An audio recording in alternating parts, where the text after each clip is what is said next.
Yo, man, what is happening? Happy Juneteenth weekend.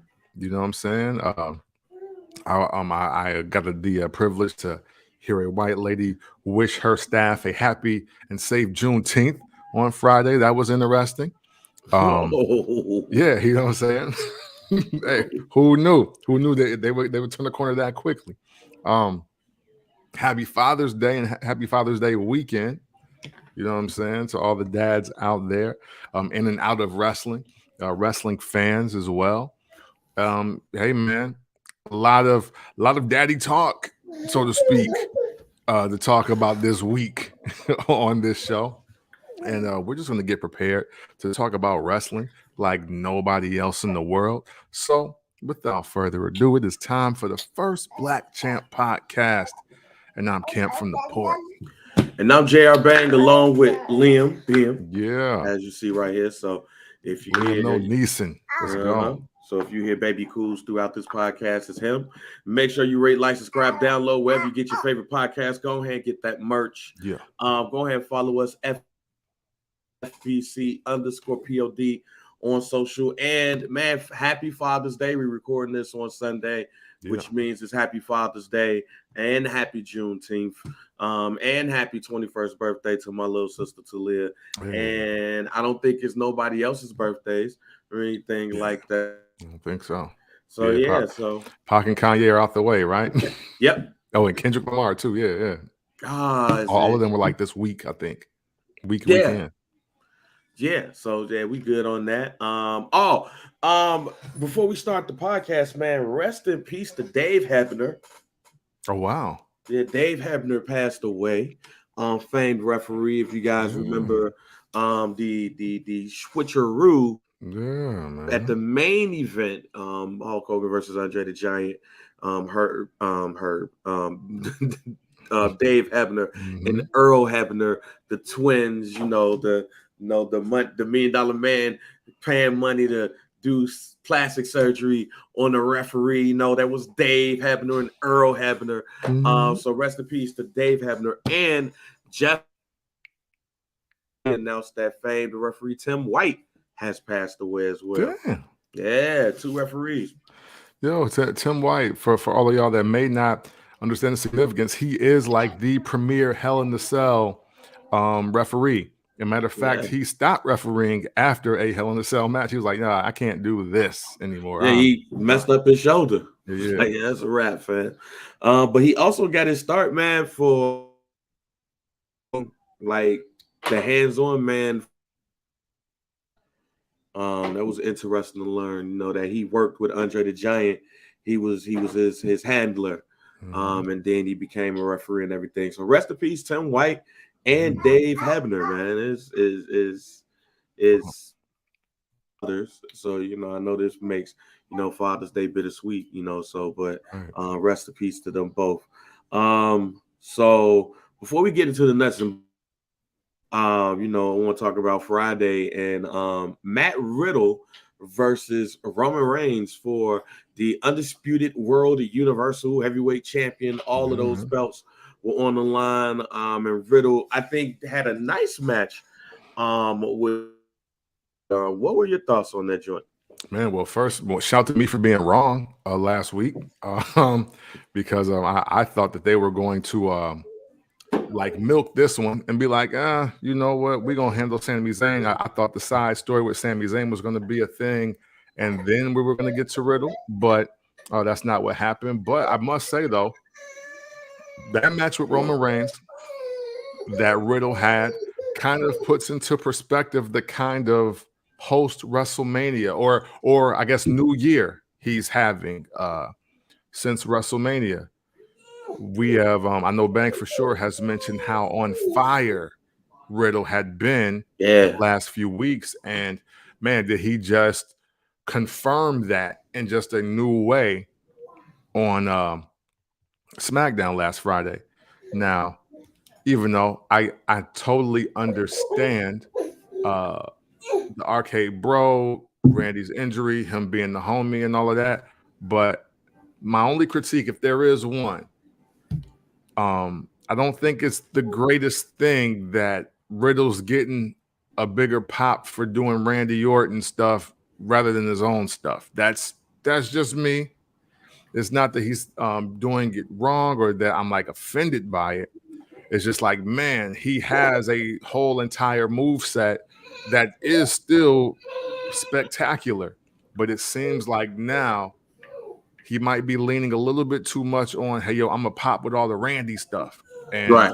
I personally just think he's better than that. And that would be my only critique if there was one. Yeah, I hope they not Damien Sandow with him. See? If you get what I'm saying. Mm-hmm. The match, first of all, let me just say this: the match was dope. Yeah, the match was very dope. Damien Sandowing him and making him be like, you know, I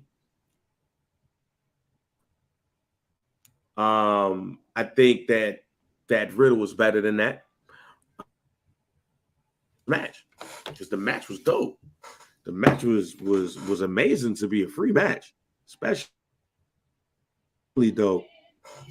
It's just that, you know, when you doing the call to action to his music, you know, and you continuously doing RKOs, it's like, you know, that is what I would say. What if? Oh shit! Can you hear me now? I can hear you. You just coming through like really like spotty and freezing. Okay. We're gonna make it work though. Yeah, for sure. Good old Comcast. Come on now. I got the goddamn Ethernet cable plugged in this bitch. Where's y'all on, son? Right. But yeah, nah, that's my thing, man. Like the whole caricature thing of Randy Orton and all of that, and damn near crying and stuff. We miss you, Randy. Yeah. Like that stuff. I hate to use the term retard, so I'm not. but hey, I see where you're going though. But it does make him seem. It don't make him seem weed headish. Yeah. It's more remedial now. Yes, there we go. It makes him look remedial when he be. I miss you, Randy. Like, bruh, stop it. We miss you, Randy. You gave a great match. I like when you show the intensity and all of those things, but we miss you, Randy, and I'm doing this. Make him look like Eugene. Yeah. Like, you know, yeah, and that's and obviously we see the turn that the Riddle character is taking, but at the same time, the matches are more important. It seems like we're in a rare space, I think, with Riddle also, where the matches have become more important than what he's actually saying, and that's a good spot to be in, because a lot of people can really talk and can't wrestle. A lot of people can really wrestle and can't talk. So, and I think we would probably both be in agreement that he's at least good 3-star or better at both. But now that the third star on that talking is kind of flickering, he's bringing his match slider up to the 90s versus like maybe like 86. Yeah.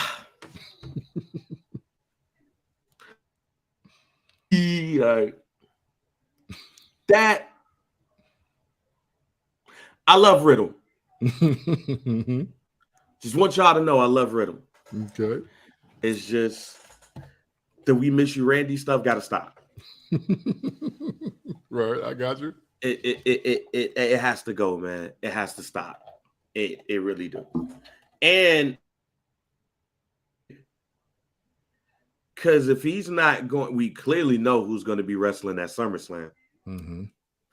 So where does Riddle go from here? Right? Man. Do you set up a feud with him and Sami Zayn? Because no. Go ahead. Well, no.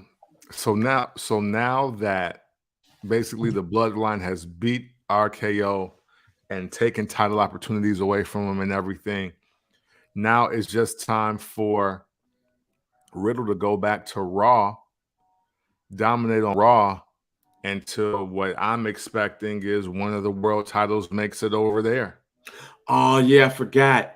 He can't wrestle on SmackDown anymore. Yeah. That was the stipulation. And I was like, well, he ain't supposed to be over here anyway.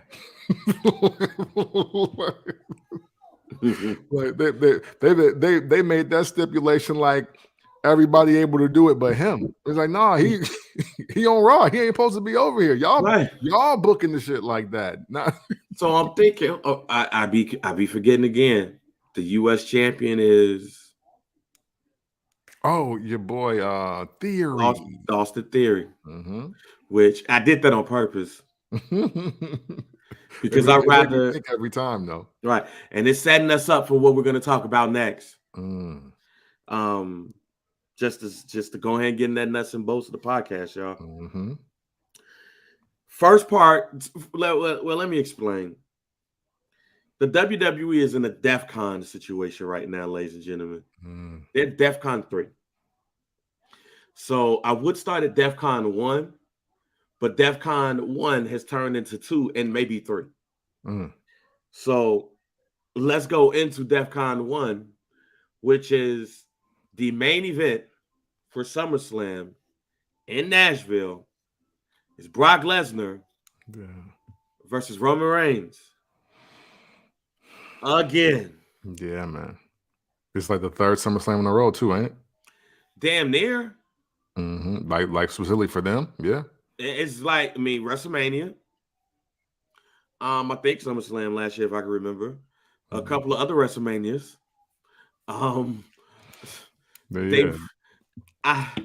Like this is becoming the new Ric Flair Dusty Rhodes. Or the Ric Flair Ricky the Dragon Steamboat, whichever one you want to call it. Ric Flair Sting. Yeah, or Ric Flair Sting, yeah. It's become that. It has definitely become that. Now, what's funny is because they were in Minnesota. That Roman Reigns and Brock interact. Because where they at? When people start tweeting, I said, you know what? They always wrestle, but they in Minnesota. So, he gonna pop up. But Brock was like, hey, I ain't traveling, so right. Whenever y'all get back over here, I'll pull up. But about 2 minutes after I sent that tweet, about 2 minutes, they already had the graphic. Like literally, I'm like, all right, here in Minnesota, let's go. Right. 2 minutes later, last man standing match at that. Yeah, man. Man, so okay. So right, we have this thing here where you obviously have two titles, the last two of the longest reigning champions of the modern era, right? You got Brock Lesnar, Roman Reigns. And I guess the only thing that I'm personally waiting for is Brock trying to get both belts, or is Brock trying to get his belt back? Listen, we already know this is the first Black Champ podcast. Y'all know how we give it up. We don't really care about Reigns, Lesnar 7, you know what I'm saying, or 17, whichever one it is. But I do want to know what they plan on doing with the belts. And I think in the climate with everything that's happening, I think they're going to have to abandon this undisputed championship, just whole dynamic. I don't want to veer off too far from the topic, but I want to talk about that unless you have more to add to specifically this whole Lesnar, Reigns, again and again, one more again, if you would say. So I do. I do. It was an article that I came across, which it kind of makes sense now, a little bit, but I still don't want to see it. Okay. All right, so that week, like this weekend, I googled Roman Reigns versus Brock Lesnar pay-per-view matches.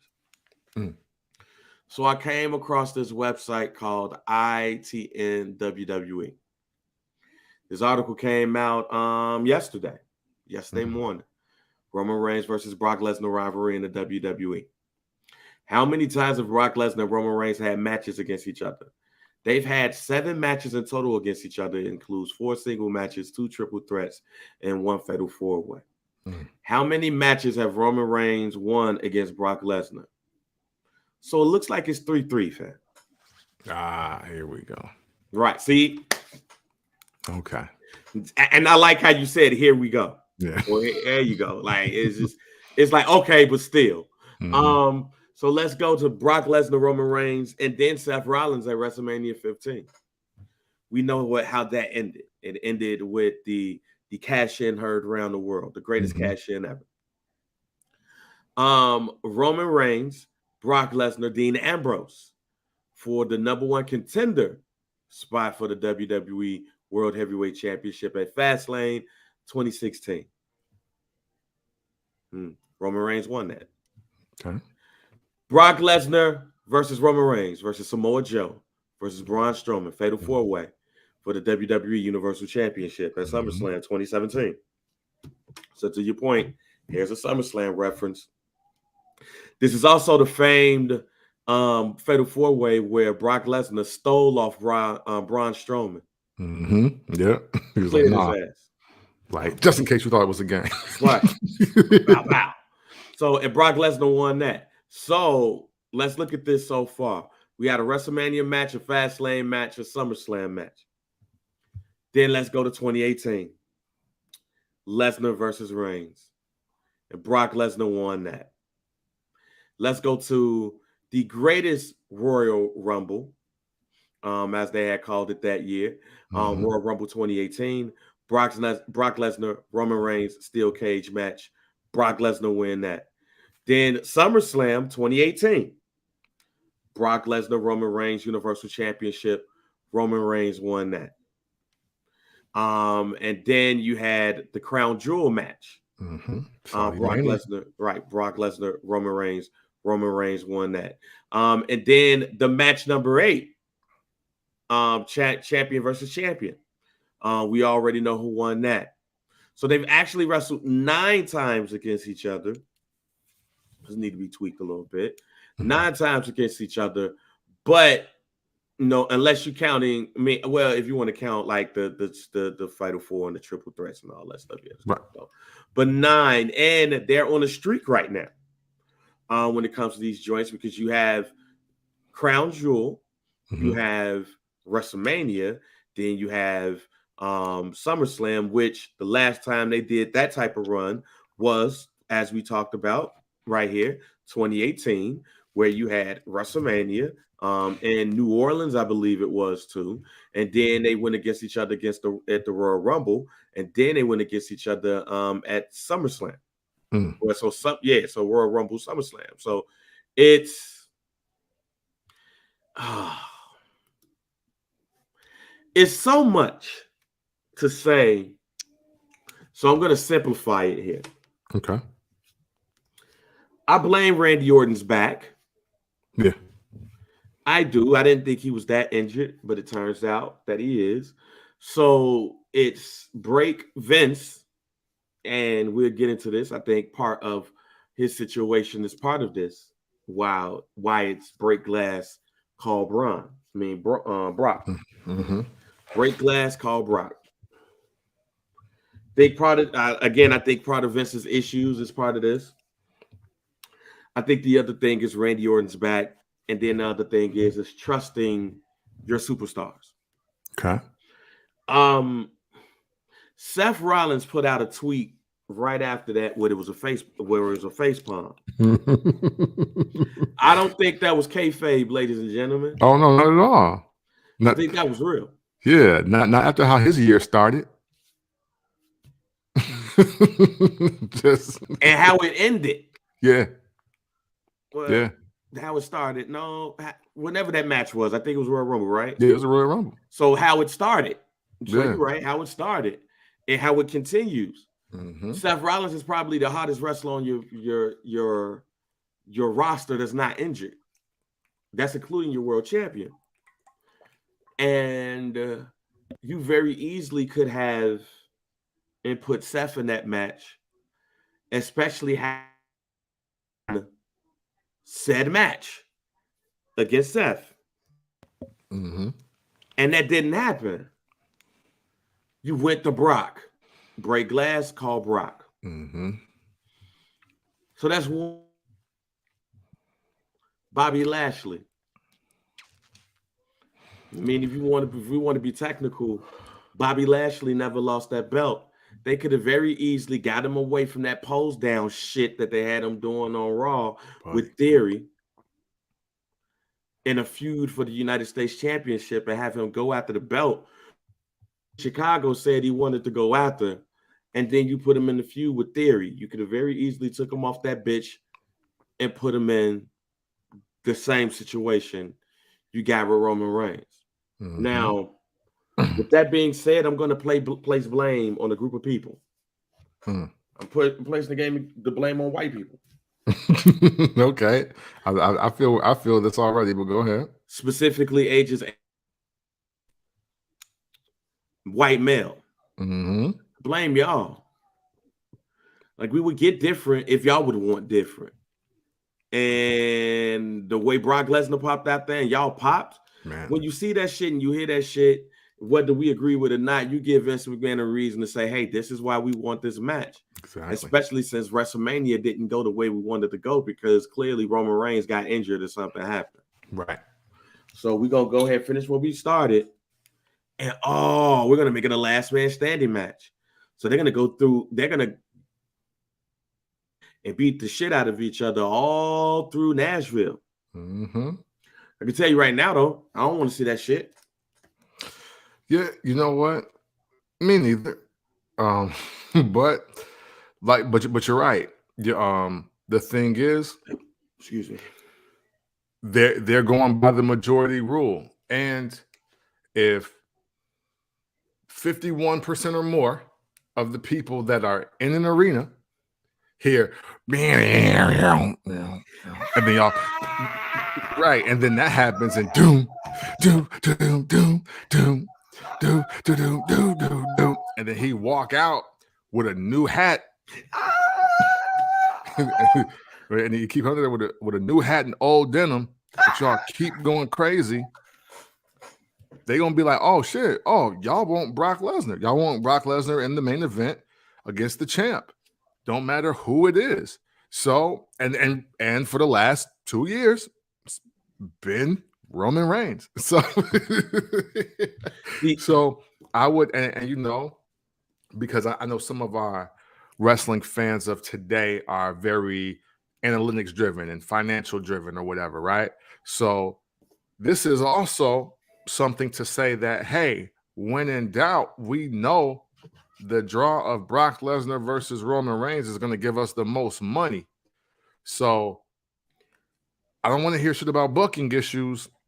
I don't want to hear any complaints about the card because we collectively buy and support Brock versus Roman at the highest level.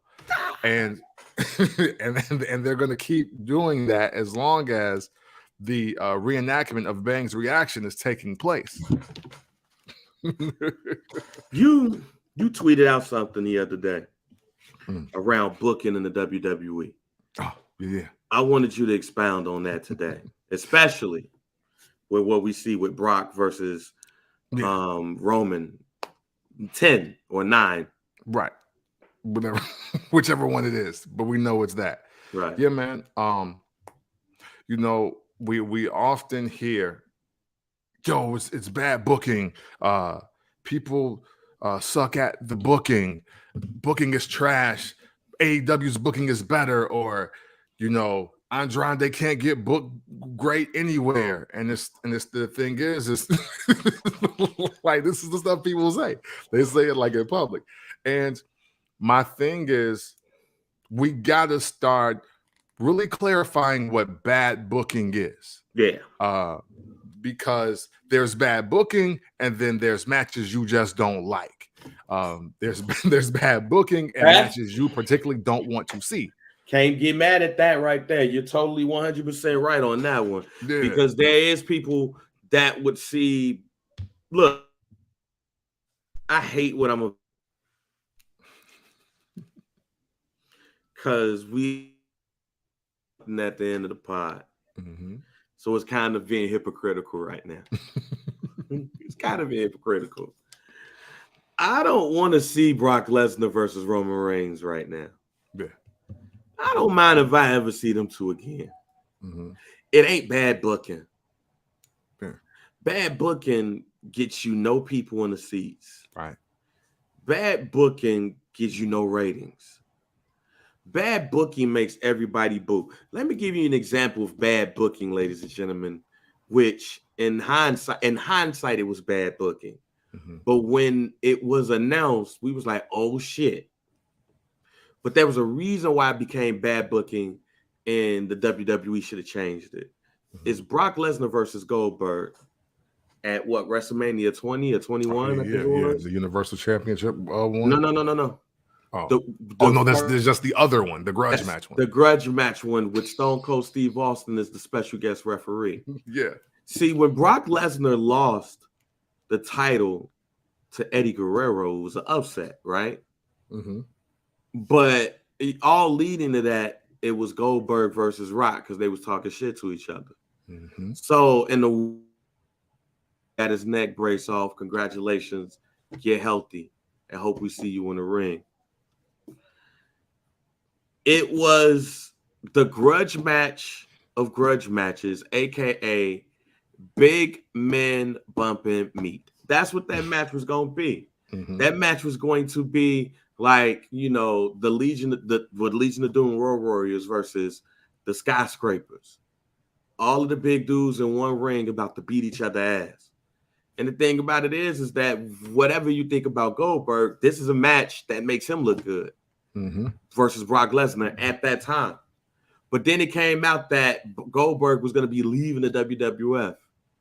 And then it came out Brock Lesnar was going to be leaving the WWF. Mm-hmm. That's when it became bad booking, ladies and gentlemen. Yeah. Because that's a match you got to take off the card because they're going to kill that match. Yeah. So basically what I'm telling y'all, man, is the only way Brock Lesnar versus Roman Reigns do not happen is that if Brock Lesnar come out and it's a reign of boos. Right. And then Roman Reigns comes out and it's a gang of boos. And then when they talk about it on Monday or when they talk about it is a reign of boos. It's never going to be that. Right. There's one reason why it's never going to be that. White men ages 18 to 34 love Brock Lesnar. Facts. And that's the majority of the demo that the WWE is trying to go after. Mm-hmm. Brock Lesnar fans can be fans of Bobby Lashley and Seth Rollins. Yeah. But there's a certain type of them in that group that's going to love Brock Lesnar. Yeah. It is what it is. Mm-hmm. They love that man. So unfortunately, it's not bad booking because when people go to Nashville, they're going to see two men that they enjoy seeing. Mm-hmm. Bad booking is Brock Lesnar versus Larry Sabisco for the WWE Universal Heavyweight Championship. Right. At SummerSlam. Right. Right. You know what I'm saying? Or Brock Lesnar versus Chuck Palumbo. Right. That's bad booking. Roman Reigns versus goddamn Scotty Too Hottie. At SummerSlam. That's bad booking. That's bad booking. You know how bad that booking is? If you go to WWE 2K22 and you get, the GMO, mm-hmm. and you get Brock Lesnar and Roman Reigns on the same card, but for your program that you're pushing right now is Goldberg versus Ludwig Kazar. not Walter or Gunther, Ludwig, for the WWE Universal World Heavyweight Championship. Yeah. That's bad booking. Yeah. But what I see too many times, and I'm not defending this match by any means, I want y'all to know that. I'm just telling y'all what Camp is talking about.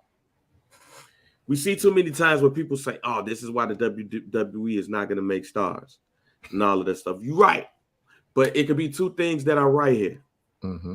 That part is right, but you don't put that person up against the tribal chief at SummerSlam and say, let's make a star out of Ludwig Kazar on the second biggest pay-per-view of the year. Right. You don't do that. No. Hey, shit.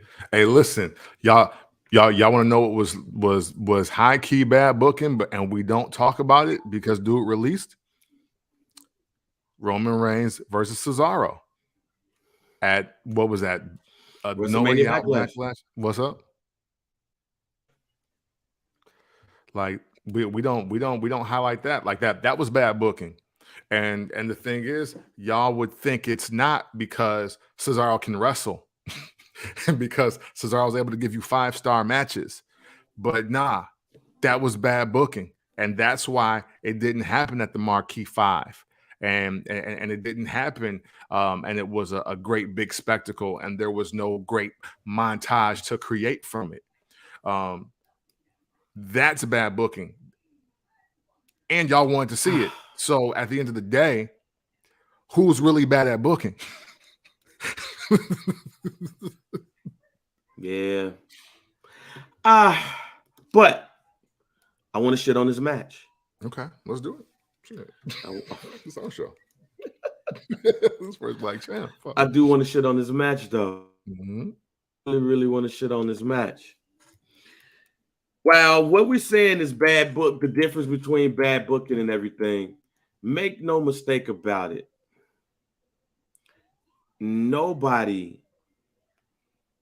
Well, let me say this right. Okay. Nobody really cares about this match. No. Like the outcome, you mean? Yes. They don't really give a shit about this match. It's just all Brock Lesnar's back. We get to see people get their ass beat. Mm-hmm. And low key, that be the issue. Because you see a match you don't like, but you don't want to voice your opinion. Mm. And you don't want to voice your opinion because it's like, oh, it's cool. It's like you having sex with a chick and the head ain't good. It's like, head ain't good at all. But you know, she can fuck good. No.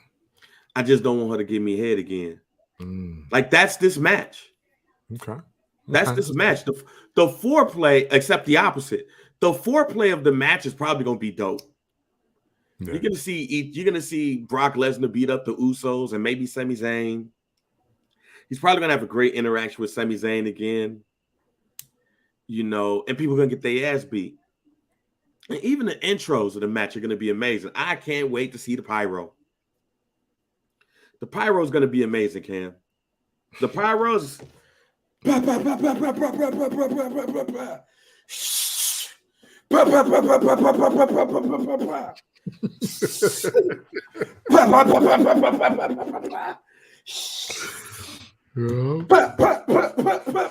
it's outside, right? Yeah, you know what I'm saying? Yeah, Nissan outside, Stadium. Right? Yeah. 250 racks just for that. Right. So let me keep going. Look up in the sky. Get a couple of sky catchers or whatever that is, and the sky riders, you know. I'm giving y'all the match, ladies and gentlemen. He gonna jump on the joint. Roman Reigns. Give over the leg. Look up in the sky again. The capital punishment intro. X-Men baby stuff, Holmes. Why should be taking the niggas out? I'm giving y'all the match list. Bow, bow, bow, bow, bow, bow, bow, bow. The match starts. And usually gonna be like this. Hey, shit, what you put your FanDuel on, nigga? Right. What you betting on?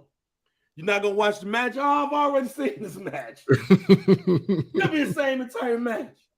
It's gonna see you're gonna be in the crowd. It's gonna be the same entire match. So now the only thing that's gonna be different is that they might fight through a crowd. Man. So you might have prime seats where the corner pocket and the crowd, where Brock Lesnar and Roman Reigns are gonna be slugging it out. So the only difference in this match is gonna be this. Oh shit, nigga, look. Oh shit. They fighting right in front of us. Damn. Oh shit, he got sweat in my eye. That's the difference in this match. That's the difference in this match, ladies and gentlemen. It's gonna be more physical. There you go. So because it's gonna be more physical, guess who's gonna love it? 18 to 34 white males. Right. Because that's their shit. Yeah. That's their shit, ladies and gentlemen. That is white males 18 to 34 love this shit. That's why we keep getting this shit. No. And you know who's gonna love it too? My black ass. Hey man, look. Look at this shit, fam. Oh shit. Look at he right there. Oh, he punched the shit out of him. We gonna talk all this shit now. But then when the match happened, you're gonna be like, oh shit. Shit was kind of decent. Yeah. And that's what the WWE wins. Because the white male 18 to 34, they don't give a fuck about all that shit. Yeah. It's gonna be violent. We love it. Let's watch it. All that pyro and shit. Boom, boom, boom, boom, boom, boom, boom, boom.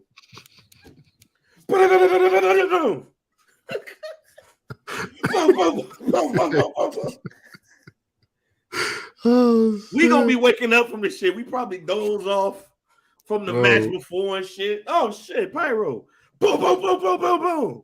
It must be Brock Lesnar versus Roman Reigns about the boom, boom. Oh, we gonna leave Nissan Stadium. And you're gonna be like, hey, shit, what half bad? It's just y'all gonna be on Twitter. I'm tired of this match. I'm tired of this match. I'm tired of this shit. Yeah. They always doing this shit. And then towards the end of the match, you're gonna be like, you know, that shit wasn't half bad.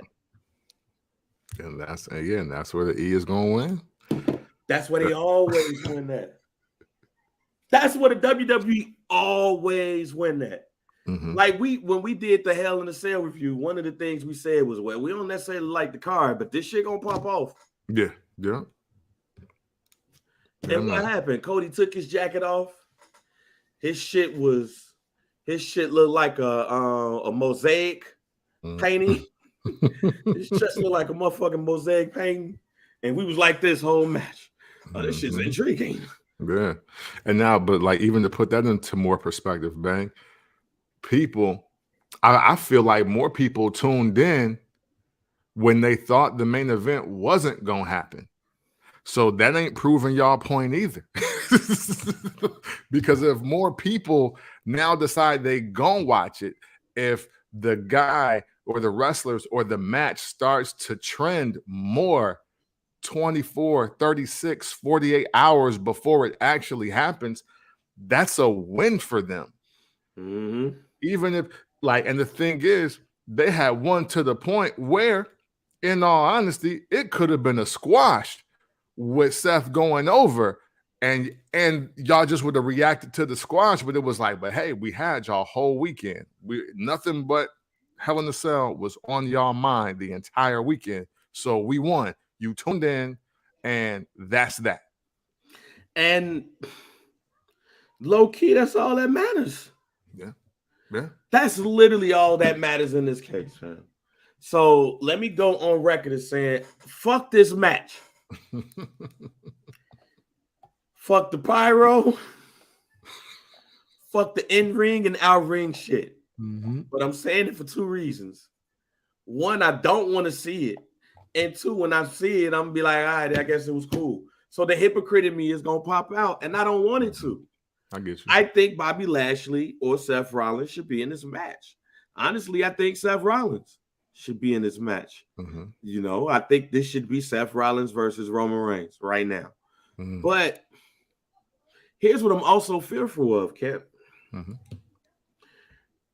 My guarantee is Brock Lesnar's going to win that match.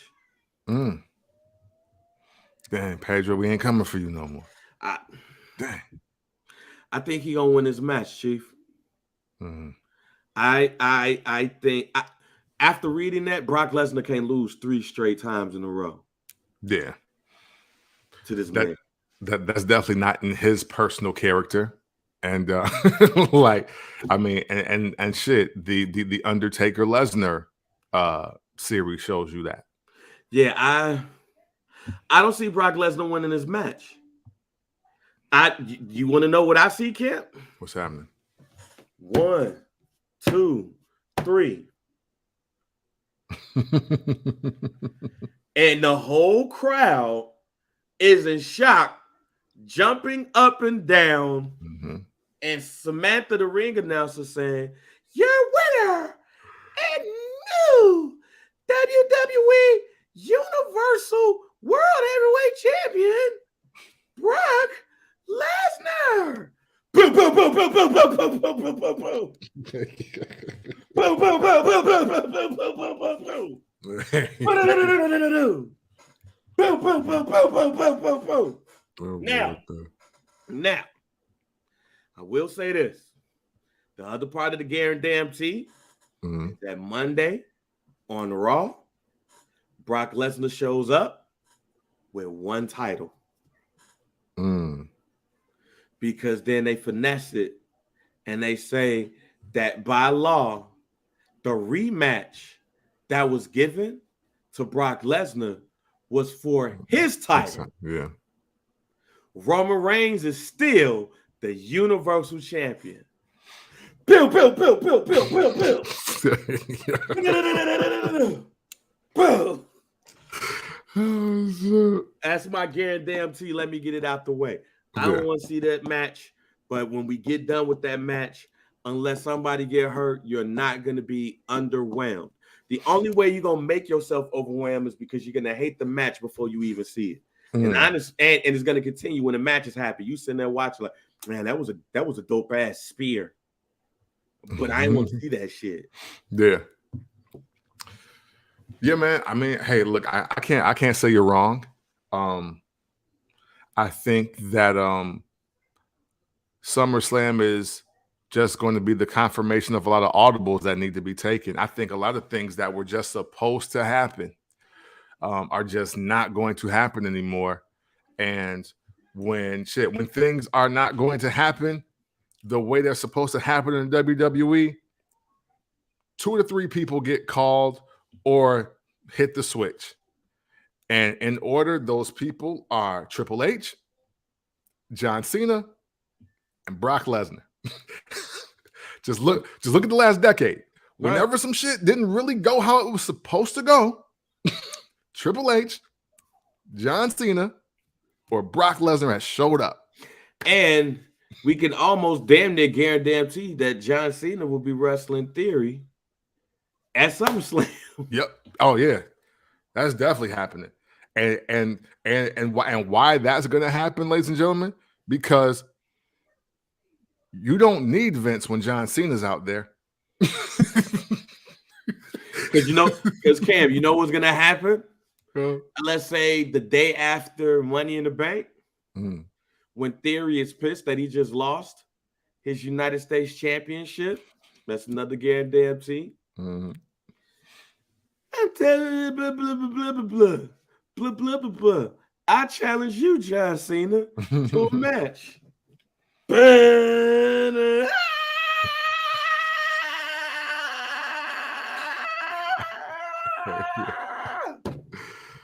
know who loved John Cena? Kids and white men. 18 to 34. There we go. Yeah. Yeah. That's it. That's it. You know, when have you seen a time where John Cena popped out and people was like, man, how come this motherfucker? literally, it ain't been since 2002 on SmackDown when he had the orange and white tights. Right. Like that was it. That was the last time. And even then, some of y'all was like, "No, he's good. let him keep going." It's different now. Yeah. So. Yeah, like anytime that there's theme songs, because the next story we're gonna talk about it probably should be the last story, but we're gonna bring in number 2 because of, like, if you see me, I'm animated today because of reactions. Yeah. And let me say this right now: there's a lot of naive people on Twitter, wrestling journalists, black Twitter, white Twitter, well, white liberal Twitter. Yeah. Whole bunch of people were weirded out where when Vince McMahon music came on, there were fans in Minnesota in the Target Center that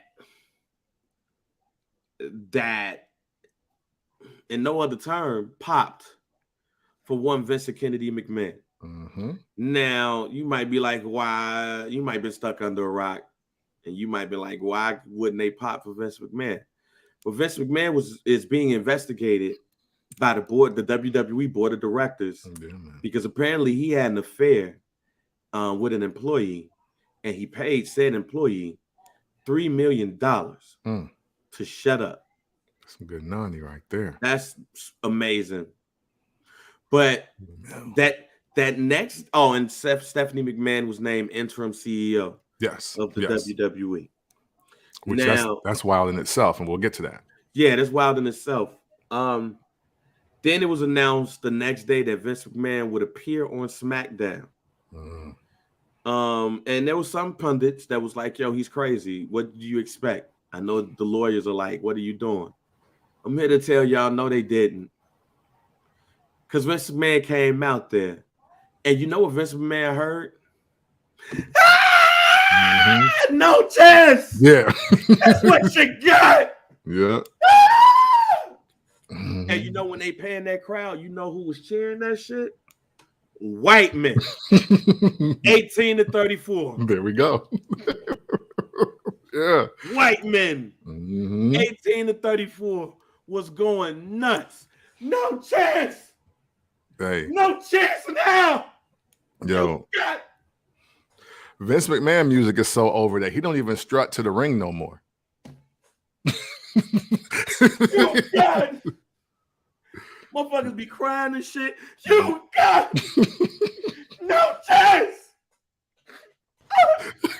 No chance in hell. Vince McMahon music pop, and it's like Man in the Mirror. Man. Like white people die all across the damn concert venue. Or get that picked change. up. Right.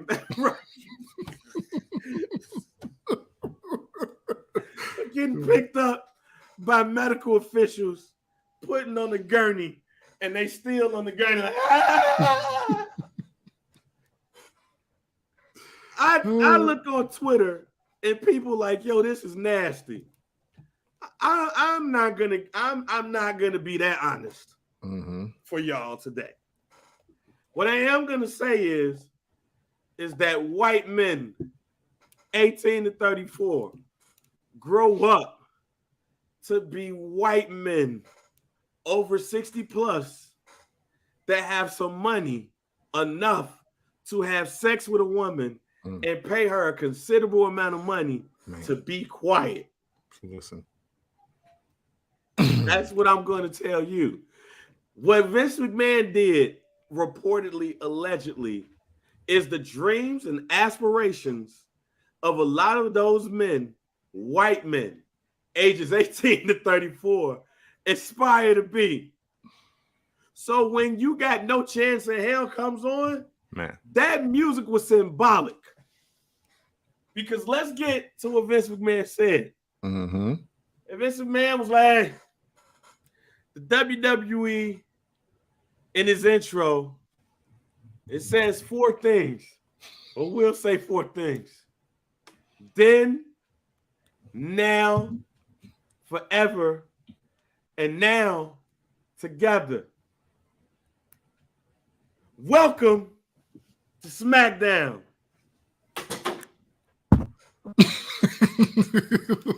No chance. That's what you got. What Vince McMahon told y'all in that speech is what my man said, Leonardo DiCaprio said. I forgot the name of the movie that quick.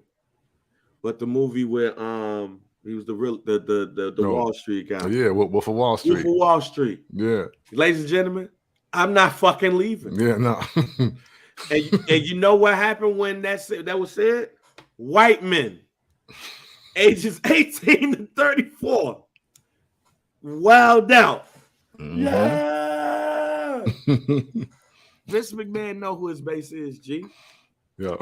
And y'all was all on Twitter like, oh, this is nasty. This is nasty. What y'all expect Vince McMahon to do? What was the expectation? Hey, how you doing, guys? My name is Vincent K. McMahon. There's some things that's going on right now in the WWE that I must step away from. Yeah. I still will be a part of the company, but as CEO, I feel like that this needs to be taken care of before I come back to serve each and every one of you. Welcome to SmackDown. Sorry. He's not Shawn Michaels in Syracuse. He ain't got to do that shit. He said he lose his smile. Hey, Vince McMahon basically came out there and said, hey, yeah, this is still my company. I'm going to get out the way, though. Right. Because we got some shit that needs to happen. Cancel culture can get real for us. That's why my daughter's taking over, not my son, not my wife, my daughter, who's been the chief branding officer. So y'all know her. Y'all know how she feel about women and what she's doing for women in the business. So we're going to put her right here. Mm-hmm. And I'm going to still collect my company money out the way, like y'all say y'all want me to do anyway. So with that being said, watch the show, like the show, get the fuck out my business. I'm out. Like, yeah. No chance. No, like Vince McMahon didn't come out to the old WrestleMania theme song. Yeah.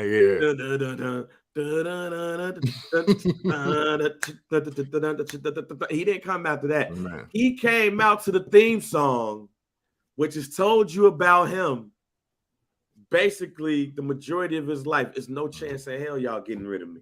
Yeah, no. Like, John Laurinaitis is going to be the fall guy here. Because apparently, Vince McMahon was having sex with a woman while John Laurinaitis reportedly was just being a perv. See, that's why I said I'm not going to get too real, because I saw a lot of bleeding hearts out there. Yeah. And I was like, did he rape her? Right. Now, giving her a promotion and $100,000 raise in that, I ain't gonna front. That's a little messy. But that also proves that was good. Because that's a $100K raise, ladies and gentlemen. Man, listen, you know what? I want to say this. I was going to reserve it just for the group chat, but no, people need to hear this. If the young lady in question is the reason why we got the Hurt Business, like that was the green light, I don't give a fuck what Vince did, because the black wrestling fans needed that more than anything. And I see it's a table for three. I'm watching it when this show go off. Happy Father's Day to me. Okay. Listen, I know that the politically correct thing for me to say is that, oh my God, how could Vince do this to Linda McMahon? And, what kind of man is he if he is potentially entertaining younger women of potentially melanated complexion? Because everything's alleged to me until she says something. Yeah, because reportedly the chick that he cheated on Linda with and gave that $3 million to was a black woman. Yeah. So, have you. And I'm going to say it's real simple, guys, because he's a billionaire. And I'm not in control of how billionaires move and what they do. what I'm gonna do, much like I do a lot of other times, even with female cousins that are just with some men that are questionable, but they just don't seem to want to leave. Man. I mind my motherfucking business. And you know, I know we live in a world where technology has brought us closer together, and now everybody's um personal issues and mishaps and quirks are open for public opinion. But see, that's y'all problem. That's y'all problem. Y'all want to give y'all hot take, your cold take, your take in general about how somebody else is living their life, and you want to equate that to business. And it really, most of the times, it ain't as blurred of a line as Robin Thicke would have you believe. No. And look what happened to his business for not getting in some personal shit with Marvin Gaye. See, look. See? Make your own shit. Get out my way. Don't do nothing that we doing over here. And you good. But that's not the route that many of y'all want to take. I mean, and then also listen, if you've watched wrestling in the Attitude Era, the Ruthless Aggression era, I guess the PG, the into the PG era, yeah, you would know that even in the story of kayfabe, Vince has beat up his son and his friends. He's sacrificed his daughter. He's low-key had an ancestral relationship with his daughter. Yeah. Tried to kill her. And then he let that same daughter beat up his wife in front of him. So I'm not saying that all art has to imitate life, but y'all really don't think that like Vince would do this? Like y'all I'm just mainly shocked at how people thought he was gonna come to SmackDown to give us a mea culpa. Yeah, and I mean that's true. It's like, hey, look, I don't give a fuck what I'm doing. What the fuck are you? Yeah, and fam, this is only like one of two times that I ever used the term mea culpa. Yeah, like what is he supposed to do? Come up there, Tom, Nancy, I'm sorry. This wasn't right, and I'm gonna leave now to think about what I'm done. I'm like, no. Vince McMahon is gonna be a white male. Yeah, man. In this case, 60 plus, who grew up in a time where I ain't had to answer y'all over no damn pussy. Man. Hey, look, WrestleMania worked. So watch SmackDown and get the fuck out my face. That's what his thinking is. So yeah, I'm more shocked that people was, oh man, disappointed that that's all Vince McMahon said on Friday. And it was a lot of white people that I was looking at more than anything that was shocked. Bruh, stop it. You ain't got a cape on this internet because of, let me say this, and then we can move on. Mm-hmm. White people are getting on my nerves being shocked at what other white people do. Right. Yeah. Okay. I see. Yeah. You know what? That's an underrated statement. Because I'm never shocked at what black people do Yeah. Unless it's a mass shooting. Man, there's that. Yeah. And I'm not being disrespectful.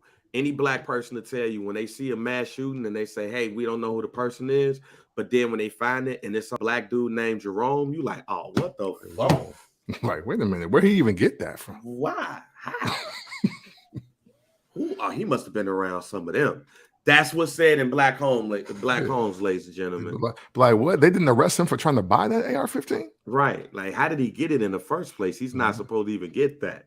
Now, on the flip side, however, when we see black people do some crackheaded ass shit, we like, oh, knew it. It's the same thing here, white people. I really want to go in your homes, amongst your white people, amongst your friends, and when they see shit like this, watching SmackDown, I want to see why you're shocked that a Vince McMahon would be like, welcome to SmackDown. Like, ain't shit happen. That's what I really want. Because I'm confused on that, ladies and gentlemen. I am thoroughly confused how white people on Twitter was sitting up there like, I can't believe that he would do such a thing. And then for black folks, I'm really shocked at you for even being surprised at the shit. Like, you shouldn't even be like, I'm not surprised, but I'm really disappointed. No, you knew that coming in. So why are you saying why did you set yourself with disappointment when a white billionaire was gonna come thinking a white billionaire was gonna come on TV and give you a mea culpa? Fam, name me a white millionaire that did some wild shit and came out and was like, you know what?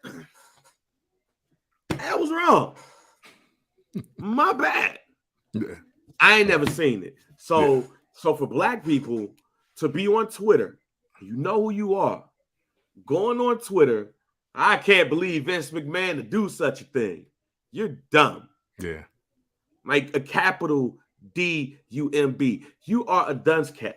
You should go in the corner and turn your ass around and sit on that wooden stool with the dunce cap on your head and really just think about what the fuck you was thinking when a white man that's a billionaire over 60 years old came on TV and didn't give a mea culpa about what he's confused on.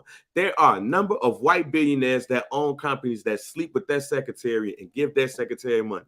Mm-hmm. We know this. Yeah. We know this. And again, you know why people were cheering? Because you know who strive to be like Vince McMahon? White men. Ages 8 to 34. There you go. So stop it, fam. I was really disappointed at black people, niggas, and white people that they could really be disappointed at Vince McMahon. Yeah. Y'all tripping. Y'all knew what the fuck he was going to do. So you should have sent out your tweets of disappointment before that shit even happened. Matter of fact, I'll say this, and then we move on to the last topic. I would have been more disappointed if he didn't say what he said. Because that's unbecoming of a white billionaire over the age of 60 plus. That also means that he's pacifying himself to people that that ain't in his base. Yeah. This man beat the steroid trial, fam. Right. Hey, listen, the only critique I have is that I would have rather Vince cut a balls the size of grapefruits promo and then walked out. That's all. Like, that's what I got. Boom, boom, boom, boom, boom, boom, boom. All right, man. And then let's get to DEFCON 3. Yeah. Oh, let's get to DEFCON 3. DEFCON 1 is Brock Lesnar versus Roman Reigns at SummerSlam again. DEFCON 2 is Vince McMahon having to step down, the CEO of the WWE, over a scandal involving a former co-worker that he slept with. But DEFCON, what up, G? But That's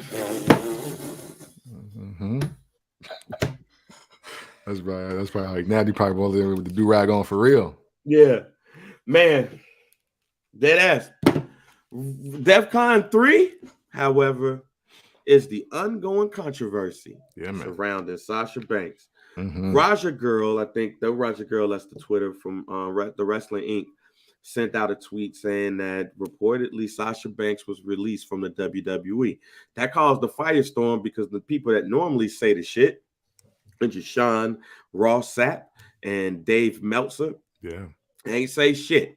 Right. Now, Sean Ross Sapp said he hollered at the WWE. Nobody said anything. He hollered at people within that, and it was unconfirmed reports, but he took up for the Raja Girl and said, hey, buddy ass be right. And then word got down saying that the lawyers of Sasha Banks was reportedly working on the release for Sasha Banks. And then word got out that many people backstage believe that Sasha Banks is in fact being released or will be released. So I'm gonna be under the act that Sasha Banks is no longer with the WWE. Okay. Somebody's gonna say, why would you do that, Bang? Here's why. There was a such time in the WWE where the WWE.com didn't exist.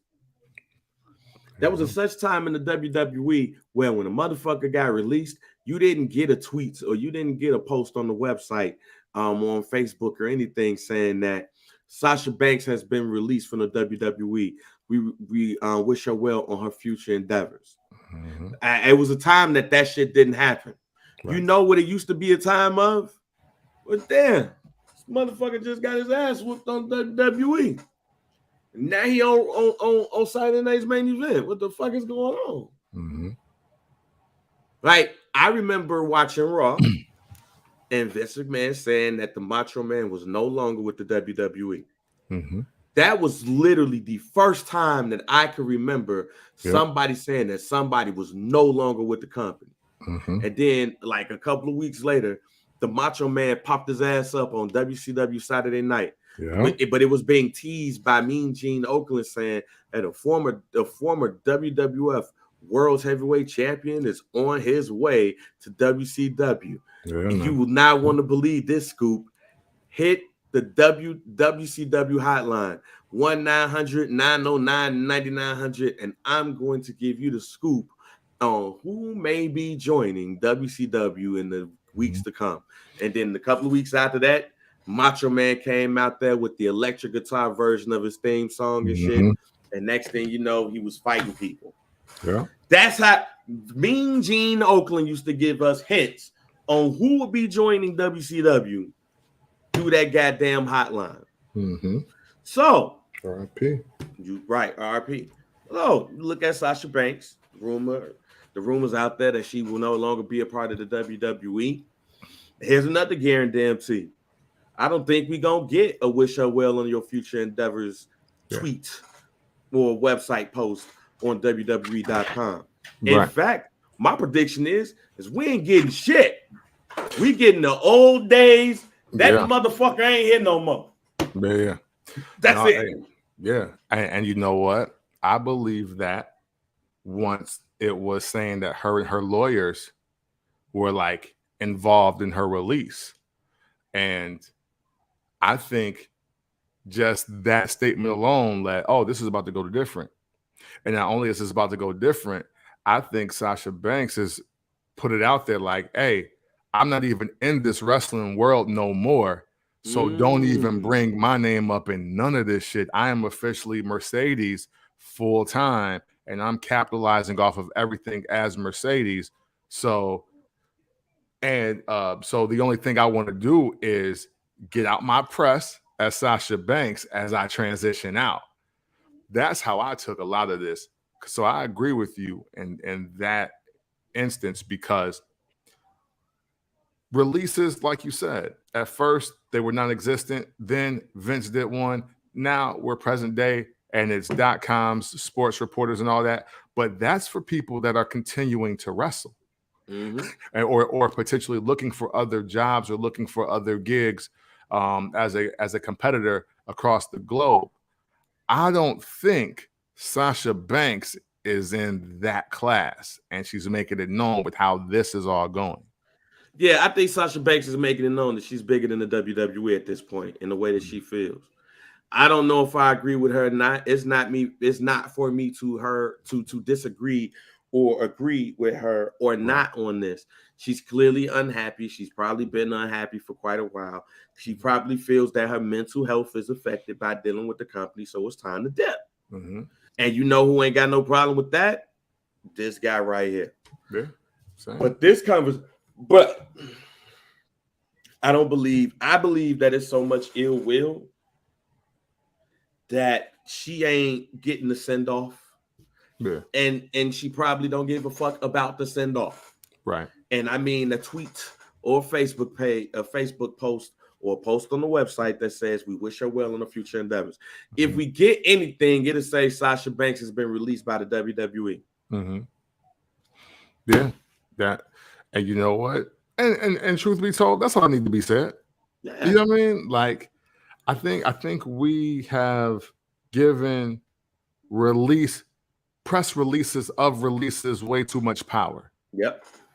Because look, would you venture and say since the pandemic, boy, at least 100 wrestlers between all companies have been released? Since that those first cuts in the like summer 2020, and I would say from that we've only truly cared about 7 that have actually went on to wrestle somewhere else, and some of them are wrestling other places but they not trending. It's not the big splash people thought it would be.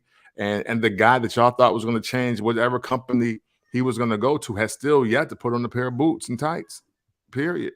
And that's your boy Bray Wyatt. Mm-hmm. So I think the releases, do they matter to the like the P1s, as we like to say in in radio, like the main fans? Yeah, it matters to them, but at the end of the day, releases happened all the time in the 80s and 90s, and I didn't know about it.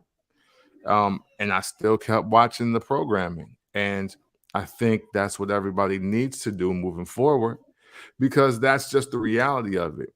Do we love Sasha Banks? Yes. Is she one of the greatest female wrestlers ever?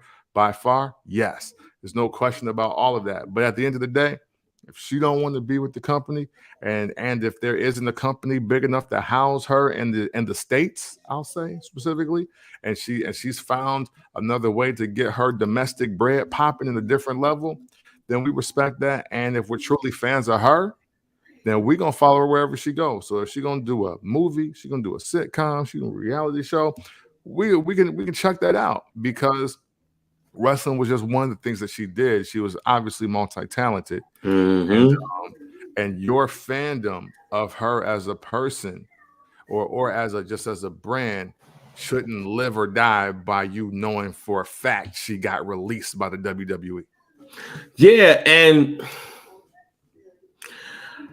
I've said that Sasha Banks is like a movie role away from being a superstar. I believe that for Bianca Belair as well.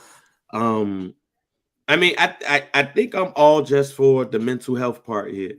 Mm-hmm. Like if she felt like this is what she had to do, this is it. Right. And I'm with you. I'll even go as far as saying I don't think we need to see Sasha Banks in the ring ever again. Mm. I'll go that far of saying that we do not have to see Mercedes Varnado in the ring ever again. She could do whatever she wants to do in Hollywood. Don't drop no album.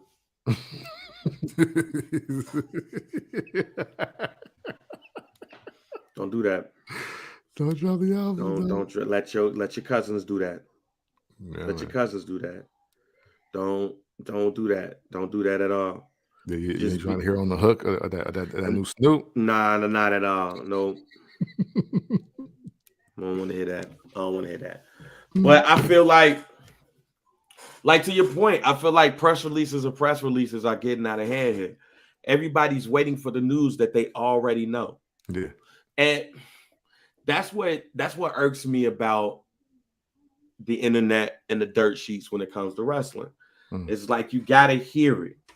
You gotta know it. Fam, I can almost expect this. The lawyers are negotiating the release of Sasha Banks, which means that if they're doing that, she's not going to get everything she wants in this release. Normally, it's a 90-day non-compete. I don't expect her. I can expect that no compete to be a little bit longer than 90 days, because now it's being negotiated into it. Yeah, like, yo, we want you out another month. Her contract was set to run out 2 months, according to reports. After she did the no call, no show.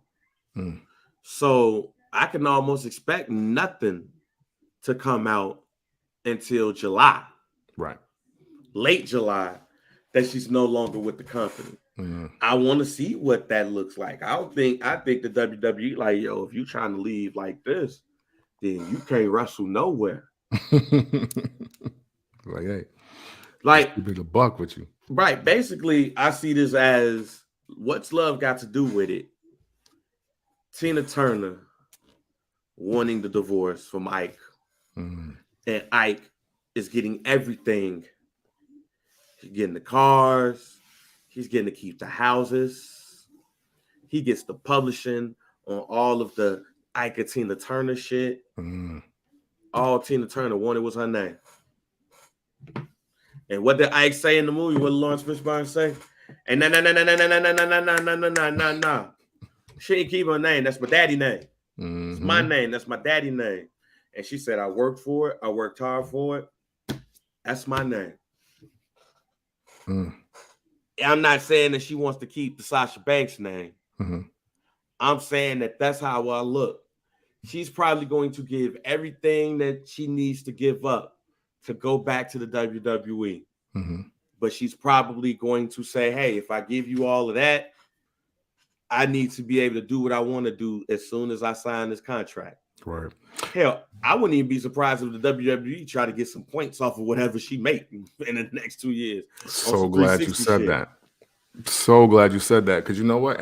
But you know what the thing is, and if y'all watch enough of the docs and everything that y'all know, you know, there was a time where the Sasha Banks character, the boss, was created, and the WWE didn't believe in it. So I could also see Sasha Banks like, hey, nah, y'all can't keep this. Y'all didn't even believe in it. Dusty Rhodes believed in it, and he's gone. Mm-hmm. Like, I built this shit, me, brick by brick, and I'll be damned if I let you try to tear it down because you don't like the way a bitch over here talking. I could see Sasha Banks doing that. So, and you know what? And I think, I mean, obviously, because we had the IP questions before, and we've had the name and likeness things before, and yes, the WWE, for the majority of their superstars, they give them characters and they expect them to make it pop. But we have documentation in the form of video and audio and B-roll that's saying that no, Mercedes Varnado created Sasha Banks, and hey, she might be able to leave with it since there is record of her literally like, hey, this is what it is, and y'all was like, I don't get it. But Dusty Rhodes was like, hey, we'll do it. You get it. You do it. So I could even see again with the wrestlers being involved. I mean, with the lawyers, being involved. I could see that also just being another reason that this is not so cut and dry as we move forward. Which I go with another prediction. Let's do it. Sasha Banks' release is going to change the way releases happen in the WWE. Mm. Because hearing them say lawyers are involved here. Mm-hmm. Let me ask you a question, Camp. Mm-hmm. I mean, we don't know if lawyers wasn't involved, but right. Why wouldn't a lawyer be involved with every release from the WWE?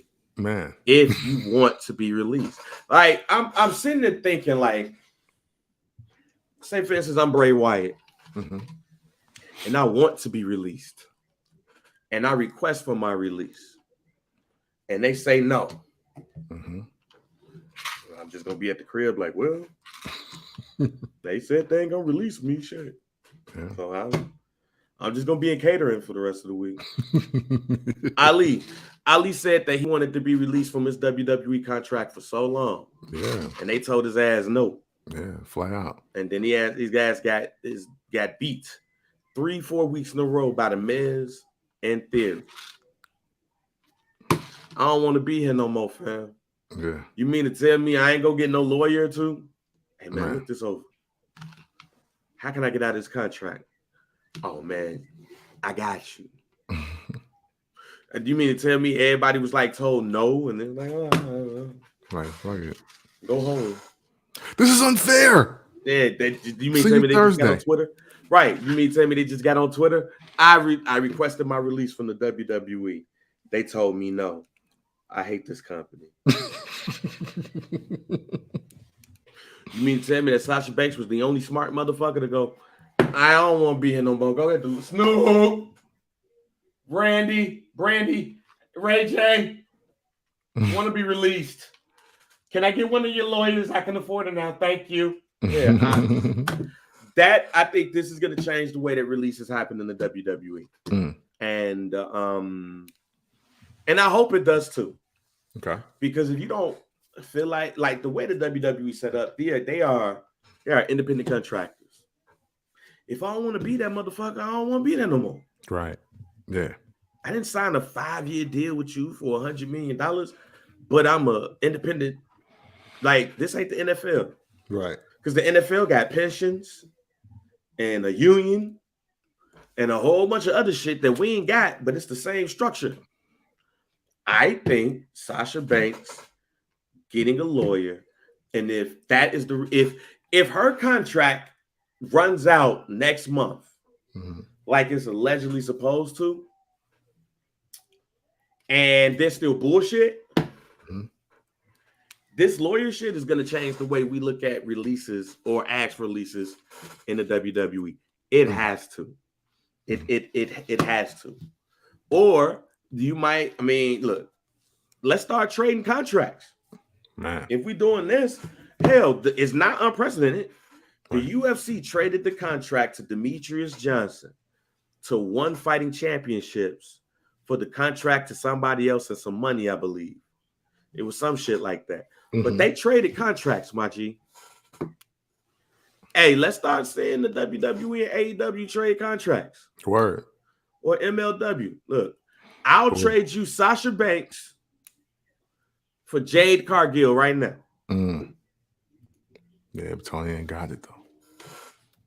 I mean, hey, I'm just no disrespect to him, but he ain't got it. They not. Sasha Banks is a WrestleMania main eventer. He ain't got WrestleMania main eventer money yet.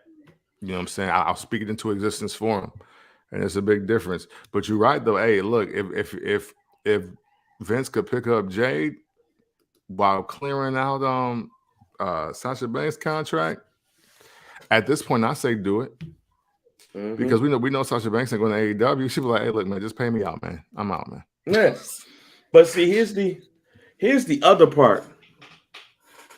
Here's the other part. You had people that was killing Sasha Banks and Naomi for doing what she did. You got people that love her, but you got people who hate her. And you know who those people are, Kent? I know you know. White men. Ages 18 to 34.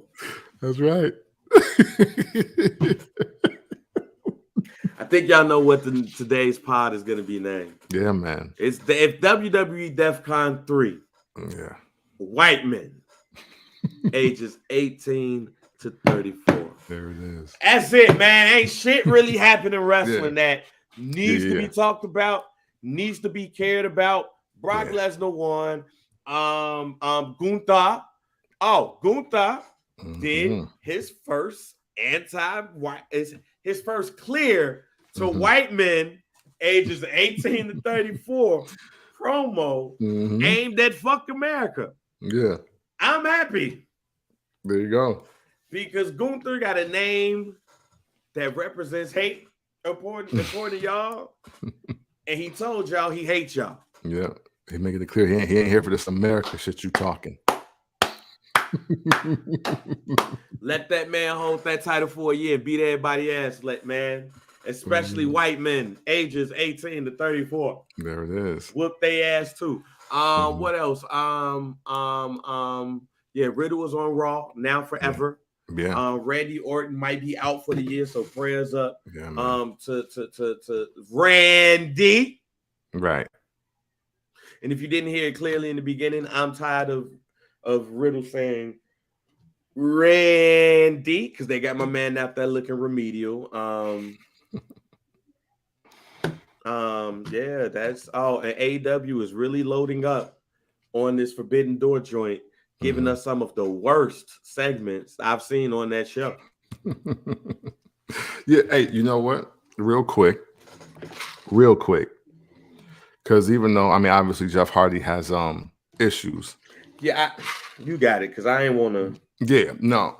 I just want to say that the only thing I want to highlight here is, you know, some wrestling fans, when Jeff Hardy was in the WWE, was saying things like the schedule, the booking, and the misuse of Jeff Hardy is what was why he left and why he was having substance issues, yada, yada, blah, blah, blah, laissez-faire, right? And now here we, and I think it's all recorded, documented, whatever, about all the help that the WWE tried to give Jeff. Mm-hmm. And for a long time, they even tried to keep it like under wraps, like, you know what? He just going to do this. And then it was wellness policy. And then now, of course, the whole Junkie Jeff storyline, that's a different story, right? Okay. But what happens from there, though, is now we have a situation where Jeff is in a new company, and now you guys are bringing it under question of exactly how he handled it. Was it fair for Jeff to just get a press release like that in a matter in which they highlight his issues and say that he's going to be suspended without pay and he needs help? No, I don't think that was right at all. I think, especially for a person with the history that Jeff Hardy has, I don't think you publicize how he has the same issue again, that you're suspending them without pay. Man. and that to me, that also means that you are not going to effectively help him. I don't think that was right. I'm not here to get into a pissing match about which owner is better and how they handled it. But again, some people you just know, depending on how you watch wrestling avidly, I just think that was an incorrect way of handling it. I'm just shutting it down there. I'm going to get into a guarantee. And guarantee this week to me almost feels more like a spoiler alert. You can't tell me Becky Lynch is not going to win Money in the Bank and that she's not going to cash in the same night and she's going to win the Raw or the SmackDown Women's Championship, depending on who has what at that time. They are billing it like Lacey Evans and Raquel Rodriguez have a great shot, and I understand that. I like that even because you got two new faces in the world of wrestling that's happening. But everything is pointing to Becky Lynch getting that briefcase, cashing in same night so she can abandon the crazy for the title character. Other than that, I'll double down on Alexa Bliss and Liv Morgan becoming a tag team because they became a tag team just to get into the damn match for Money in the Bank. So you can't convince me that they're going to lose in Money in the Bank, but then like on Raw the next day, they're going to win the women's tag team championships the night after. You can't convince me it's not going to happen. That was my damn tease for this week. I wasn't going to say anything about Jeff Hardy thing. Yeah. And I'm not going to say too much because I think it's a bit delicate. Yeah. But what I will say is this, and you mentioned part of it. To me, it should effectively end the debates between companies. Yeah. Because to your point, man, it was so many people when he forced his way out. Mm-hmm. It was so many people that was, oh man, he had to get away from WWE. Mm-hmm. He was wrestling for the 24/7 championship. He was doing this and that and this and that. And I'm glad that he's getting out because now he's going to get to have fun again with the AEW and Tony Khan and with his brother.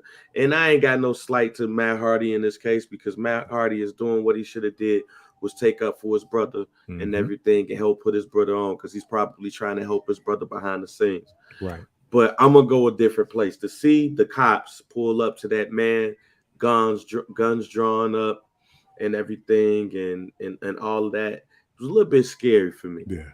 Facts. All right. I mean, black people already got it scared when that shit happens to them. Right. And everything. But when that shit happens to a white person, you really got to be in a bad place. Man. Or at least that's how I look at things. No, hell yeah. Like when the police draw guns against a white person in the car, they got something's up.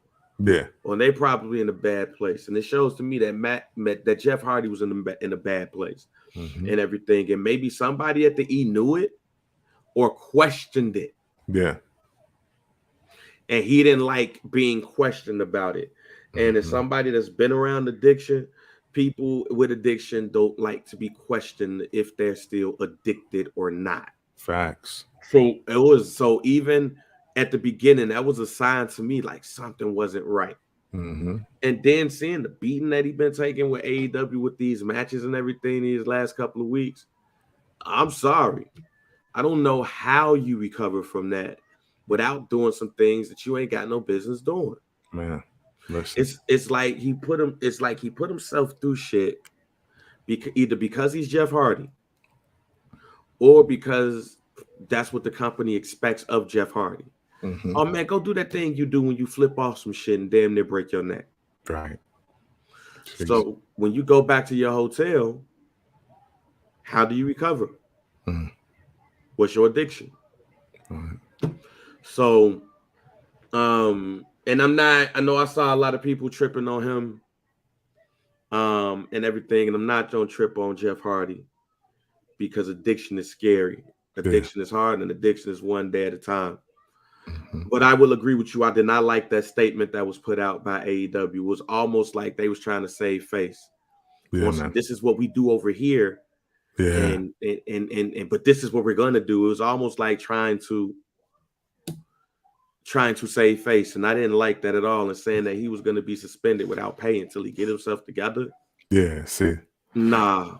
Like so now you're effectively taking a person that's potentially in denial about the severity of their addiction, and they're taking their livelihood away, as well as the source of income, and you think that's correct? Okay. Yeah. So and you do it publicly to a public figure who's been around for 3 decades now, and that's your solution? Okay. Yeah, I agree with you. I didn't like that at all. It's almost like I guess the best way of saying it is when Jon Moxley was going through his thing, they went through this little spirited promo. Mm-hmm. If you need help, don't be afraid to ask for help. Shit. Mm-hmm. And all of that stuff, and folks was clapping and all of that stuff. Where was that impassionate promo for Jeff Hardy? Man, listen. Where was that at? When Jon Moxley went in, he went in voluntarily. Clearly that Jeff has some, it's clear that Jeff has some things that he need to work through. But where was that impassionate plea? Okay. It wasn't there. So that's why I end this on, because that tells me all I need to tell about the way of things in AEW when it comes to these types. Yeah. So. That is it. Hey, man, sorry for the somber note, though, but we got to talk real shit, too. We thank you for tuning into the show this week. As always, we could do the show without you, but it's always better to have you alongside with your likes, your comments, your shares, your tags, your questions, your innuendo, your conversation. All greatly appreciated each and every single week that we do this. Thank you. If you are a dad, happy Father's Day. Yes. If you love your dad, happy Father's Day. Yeah. And if you don't plan on pulling out today, happy Father's Day. Right? And always remember, man, if you ever want to talk about wrestling in an unconventional way, you do so by checking out the First Black Champ podcast. Camp. Bang. We are out.